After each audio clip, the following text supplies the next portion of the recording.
Hey, what's up guys? Thanks for joining me for a new video. As you can see, it's beautiful outside. Make sure you get outside at least a few times a day, get some vitamin D from the sun, make you feel better, look better, improve your health, etc. I'm sure you guys already knew that, but hey, sometimes it's good to get a reminder. I got my sunglasses on from Mexico for my vacation 2 weeks ago. Thought I was gonna get some cheap sunglasses in Mexico, and I don't know if I got the special tourist price or what, but I ended up having to pay like 100 and some bucks for these, but I'm not gonna lie, I really like them, so. I don't think I look good in very many sunglasses, and after about 15 minutes of trying them on, I ended up with this pair. Anyways, back to the reason you're watching this video. So what I wanted to talk to you about in this video is inspired by my one-on-one call earlier, where I talked to somebody that is a professional artist, not a digital artist, but creating like real physical art. And they have been dipping their toes into print on demand, trying to find ways to monetize their artistic ability and convert some of their like real life art into like digital prints and digital art, and then sell it as, you know, basically make as much money as they can through print on demand. And I'm gonna tell you a little bit about their story, and I'm gonna tell you my reaction and kind of my advice, because I'm sure if that person was thinking it, then there's gotta be somebody else out there that may be having similar questions. So in short, this person is successful. I mean, it's their full-time job to be an artist, but obviously it's like, what do I always say? It's like, if you get a skill and then like squeeze it for as much money as you can. There's nothing wrong with that. Like when I was a web developer, it was like work 9 to 5, teach it, and do a freelance business, right? 1, 2, 3. I mean, I probably missed something along the way, but you know, if you're an artist, hey, why not teach it, work your job, and you know, sell print on demand or do some freelancing, whatever. In this case, print on demand is great because obviously it's passive and it can be scaled. On the flip side of that, like, you know, if you're an artist, how much time are you really spending at the computer all day working on your print on demand business when you've got to actually be going and creating the physical art that you sell? So I get it, but he was actually doing really well on his own. His Etsy shop had over 600 sales, and I mean, when I say this guy was a good artist, I'm telling you, he was a good artist. Like, I'm not just saying that. Like, his a lot of what he translated his real world art into were not the traditional products that you would expect, like t-shirts and coffee mugs, but I don't know, when I was looking, he had a lot of, I guess you would expect like the wall prints, but also phone cases. I mean, when I was scrolling through his Etsy shop, I stopped and I was like, man, these phone cases look really good. So that was kind of interesting because I don't try to sell too many phone cases. My personal approach to print on demand, it does not involve a lot of original creations of graphics. Like, I've been transparent about this. For me, I like to keep things simple. Oftentimes I get like a pre-made graphic that somebody who's a better graphic designer than I am created. And then I just add some text, and the text is based on the niche research that I did. So I go and I check what buyers are buying, and I just kind of enter that niche by finding a graphic that fits the niche and then adding the text in, you know, in a way that I think looks good. Now, if you are a good artist, and whether this means digitally or physically, and you want to sell your art, meaning you're taking a little bit of a different path than I typically take. I typically start with the niche research and then go and find the graphics for that niche. Whereas this is a little bit on the flip side, where it's taking art that already exists and trying to mold it into digital, you know, print on demand niches. So it's this, you know, we're not starting out with a blank slate, we're starting out with art, but the same rules apply. Go do your niche research. Go to a website like Amazon where you can project within, you know, reason how well something is selling. And then you at least know, okay, this is worth attempting to sell. And kind of one of the things we took away from the call was he was selling a lot of like the raw art with no modifications on print on demand products. And there's nothing wrong with that. We know that can work. I mean, it was working, but, and he actually asked me himself. So it's not like this was my idea. He knew. He's like, should I be kind of adding text and tailoring this to certain sub niches? And I was like, yes, exactly. If you do that, you can take one really good art piece and gain so much more exposure. I was gonna say double your exposure, but the reality is you can 10x your exposure, 20x your exposure by entering different sub niches. Like I was saying, if you have a picture of we used an example of a certain dog breed, like let's just say Chihuahuas. Like I love my Chihuahuas, right?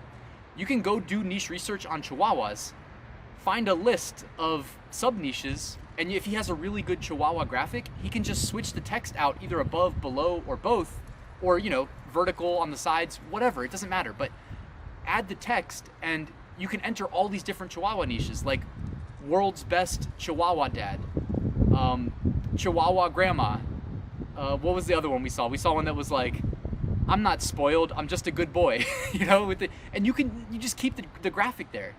And he thought that maybe it was a little bit spammy, and the thing is, it's not, because you're entering different niches. So unless you're on a website and somebody searches like funny Chihuahua design or funny Chihuahua shirt, and somehow all 5 or 10 of your shirts show up in those search results on page 1, which is incredibly unlikely, but that would be awesome if it happened. Unless that happens, it's not going to look spammy. They're only going to see one of your shirts, and they're most likely, you know, you're most likely not getting visibility on really high-level generic keywords like funny Chihuahua shirt. You're most likely getting visibility on specific niches like world's best Chihuahua dad. That's more likely where you're going to get a sale, because it's probably less competitive than the higher level, more generic keywords. So that's worth noting. Talked a little bit about keyword strategy, but we also talked about like, what was his end goal, right? I always like to say, like, what are you really trying to do? And if it is to make money with print on demand, well, let's optimize for maximum sales, maximum revenue. He wasn't on Amazon at all. And I said, hey man, like, you got 600 sales on Etsy, you're doing great. Don't quit on Etsy, but you have the highest earning potential on the world's largest e-commerce marketplace, that is Amazon. And I recommended, you know, and I'm not telling him to like quit his day job or anything like that. And I understand there are real world constraints, but I have the utmost confidence in saying, whatever time you have in a day, if it's only 5 minutes, you should be on Merch by Amazon. If it's 15 minutes and you can get your Merch by Amazon stuff done in 5 and have 10 to dedicate to Etsy, do it in that order. Merch by Amazon first, Etsy second. Now, I also, you guys already know, am a fan of also selling on Seller Central, because Merch by Amazon, what are they? They have, I think, 14 products right now that you can sell on. And 14 is great. I mean, I remember when it was like, what was it, like 2 products? It was like standard and premium. Yeah, standard and premium. When I first got on, it was 2 products. So it's awesome to have additional products to sell on. And when you're doing your own artwork, your work may present much better on certain types of products than others. Like, he may be able to take some of his designs and crush it on pop sockets and phone cases on Amazon Merch. Time will tell. But you know, and if you're watching this video and you're not on Merch by Amazon and you're hesitant to apply because you heard it was hard to get in, that's actually what his story was. Don't hesitate. You can apply, and if you don't get in, you can reapply. You might have to use a different email address, but there's no need to put it off. Like, one thing I would compel you to do is, after this video ends, like, the first thing you should do is go to merch.amazon.com, click the apply button. Don't overthink it. I think a lot of whether or not you get in has to do with where you live, honestly, and not what you write or your experience. So that's just my personal thoughts. I've seen a lot of people get in, not get in, etc. But definitely take advantage of Merch by Amazon. You're selling Prime eligible print-on-demand products on the world's largest e-commerce marketplace. It's a no-brainer. And you have to scale your account up over time, so you need to get started early. Time is of the essence. And then, you know what I told him? I was like, honestly, my second biggest priority is not Etsy. It comes before Etsy. It's Seller Central, Amazon Seller Central. Told him about how you can integrate Printful with it, which, by the way, if you guys aren't on Printful yet, I'll put a link in the description. Highly recommended. Printful is one of the few print-on-demand production partners that has an Amazon integration. And by the way, Printful is free to use. It doesn't charge you monthly or anything like that to use it. So I'm a big fan of Printful. I did mention to him that, like, if your art, because this is, you know, it's kind of a weird use case for me. I do all my work digitally and I'm optimizing for t-shirts, and I know kind of what t-shirts translates into as far as other products that look good. He's got a lot of like unique real world artwork that then he makes a digital version of. So I mentioned, like, you know, Printful is awesome, but, and this is something that you guys, if you're selling a lot of coffee mugs, listen up to this advice real quick.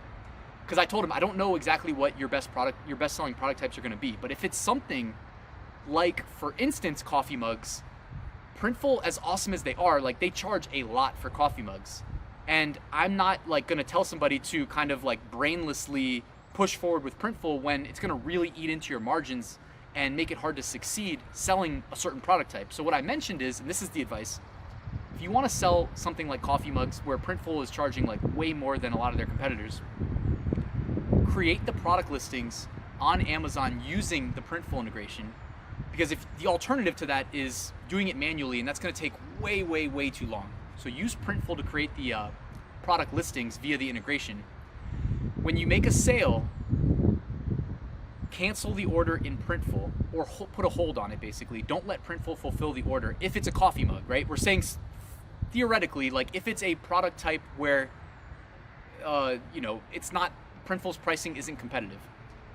Don't let Printful fulfill the order. You can hit cancel, you can hit hold, but don't delete the order. Then manually recreate it in whatever other print-on-demand production company is best for that product type. So if we're going with coffee mugs, use CustomCat. Manually create the order, upload your design, have CustomCat fulfill the order to your customer. Don't forget though, if you do it that way, you have to manually upload tracking.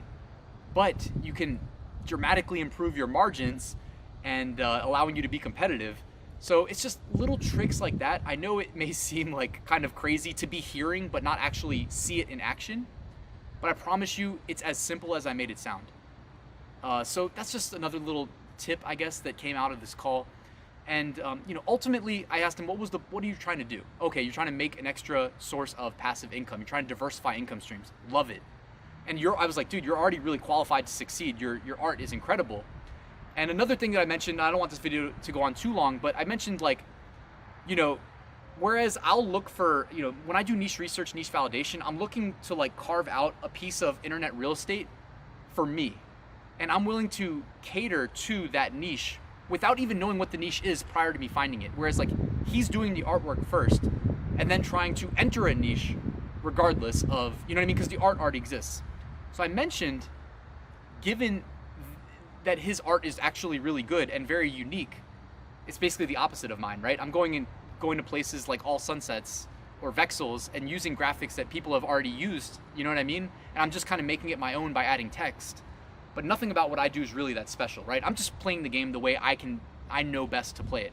But for him, the artist, I said, hey man, you might be able to get away with like selling your work on products that people maybe don't buy as often, but can command a higher price point, like the framed posters or wall prints, you know what I mean?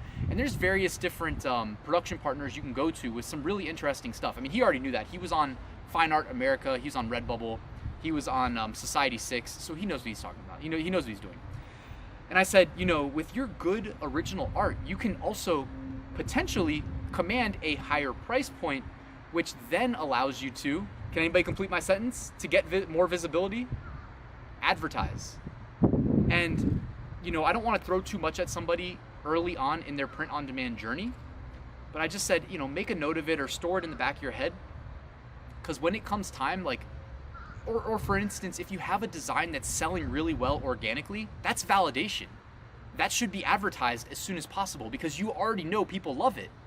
So go and create, you know, some higher end, higher ticket print-on-demand products, price them up, and run ads. Because often getting sales is a function of visibility.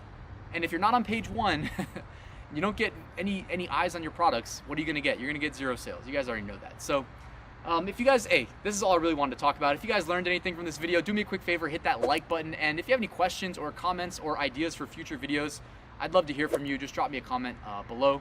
And that's it, guys. Thank you so much for watching. I'll see you tomorrow.